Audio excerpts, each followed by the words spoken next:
السلام علیکم، میں ہوں علی۔ قرآن ویلاگنگ میں خوش آمدید۔ چلتے ہیں آج کی پہلی آیت کی طرف۔ سورہ انعام آیت 54۔ بنام خدائے رحمان الرحیم۔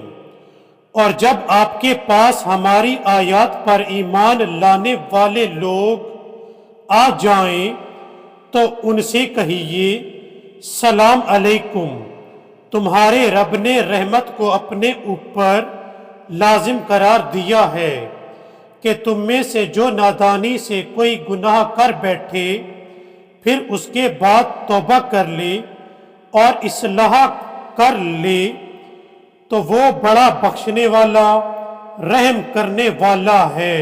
ناظرین، قرآن مجید کی اس آیت میں اللہ تعالیٰ نے فرمایا ہے کہ اگر کوئی شخص گناہ کر بیٹھے اور اپنے کیے پر شرمندہ ہو اور اللہ سے توبہ کرے تو اللہ تعالیٰ اس کا گناہ معاف کر دے گا اور وہ اللہ کو بخشنے والا اور رحیم پائے گا۔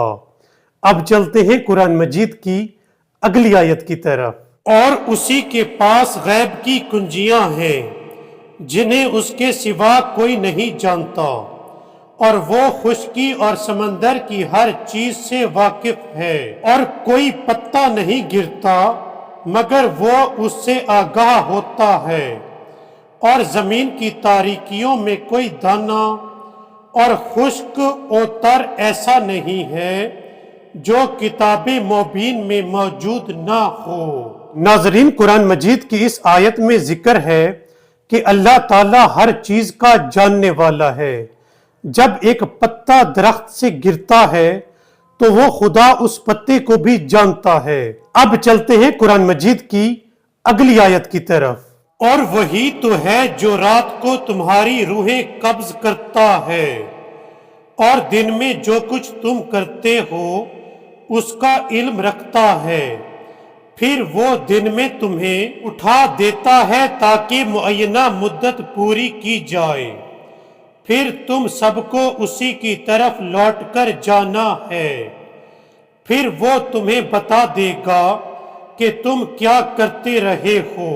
ناظرین، قرآن مجید کی اس آیت میں ذکر ہے کہ اے لوگو، جب تم رات کو سوتے ہو تو اللہ تمہاری روحیں قبض کر لیتا ہے، اور پھر جب تم اٹھتے ہو تو وہ خدا تمہاری روحیں لوٹا دیتا ہے تاکہ تم اپنی زندگی کے دن پورے کر لو، اور دن میں جو بھی تم کرتے ہو اللہ کو ہر چیز کی خبر ہے۔ اب چلتے ہیں قرآن مجید کی اگلی آیت کی طرف۔ اور وہ اپنے بندوں پر غالب ہے اور تم پر نگہبانی کرنے والے بھیجتا ہے، یہاں تک کہ جب تم میں سے کسی ایک کو موت آ جائے تو ہمارے بھیجے ہوئے فرشتے اس کی روح قبض کر لیتے ہیں اور وہ کوتاہی نہیں کرتے، پھر وہ اپنے مالک حقیقی اللہ کی طرف لوٹائے جائیں گے۔ آگاہ رہو، فیصلہ کرنے کا حق صرف اسی کو حاصل ہے اور وہ نہایت سرعت سے حساب لینے والا ہے۔ ناظرین، قرآن مجید کی اس آیت میں ذکر ہے کہ اللہ تعالیٰ نے ہر انسان کے ساتھ فرشتے لگائے ہوئے ہیں جو انسان کی جان کی حفاظت کرتے ہیں، اور جب انسان کی موت کا وقت آ جاتا ہے تو وہ انسان کی روح کو قبض کر لیتے ہیں اور انسان کی روح کو خالق کی حقیقی کی طرف لوٹا دیا جاتا ہے۔ ناظرین، آج کے ویلاگ میں بس اتنا ہی۔ آپ سے ملتے ہیں اگلی ویڈیو میں، تب تک کے لیے اللہ حافظ۔